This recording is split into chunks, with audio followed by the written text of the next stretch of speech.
Tu as sûrement déjà entendu dire quelqu'un qui sourit reflète la joie ou quelqu'un qui fronce les sourcils montre de la colère. Mais si je te disais que ce n'est pas toujours vrai? Aujourd'hui, on démonte ce mythe des expressions faciales et on découvre ce que la science en dit vraiment. Crois-moi, tu vas être surpris. Reste bien jusqu'à la fin, je t'expliquerai aussi comment mieux interpréter les émotions pour transformer tes interactions au quotidien.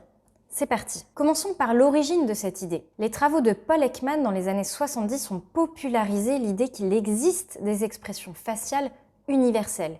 Il a montré que les émotions, comme la joie, la colère ou encore la peur, s'accompagnent de patterns, d'expressions similaires à travers différentes cultures. Cela a donné naissance à cette croyance qu'une expression égale une émotion. Mais la science récente montre que c'est bien plus complexe que ça. Lisa Feldman Barrett, neuroscientifique et autrice du livre How Emotions Are Made, explique que le contexte, la culture et la situation influencent fortement nos expressions faciales. En clair, un froncement de sourcils ne signifie pas toujours de la colère.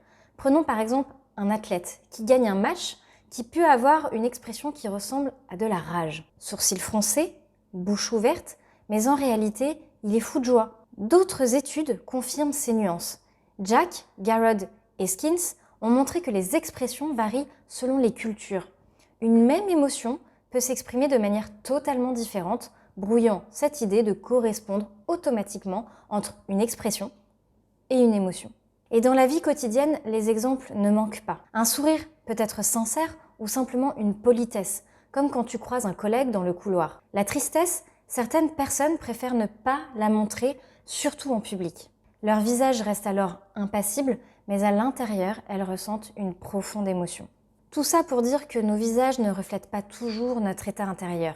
Il y a des tendances, oui, mais la culture, le contexte et même la volonté de dissimuler ces émotions jouent un rôle énorme. Et c'est justement ce qui rend les relations humaines aussi fascinantes. Alors la prochaine fois que tu croises quelqu'un qui sourit, demande-toi, est-ce que ce sourire est vraiment sincère? Et si tu veux apprendre à mieux comprendre les émotions, développer ton empathie et utiliser ces connaissances pour améliorer tes relations ou même ta carrière ou même ton quotidien, abonne-toi à ma chaîne. En attendant, prends soin de toi et de ton mental.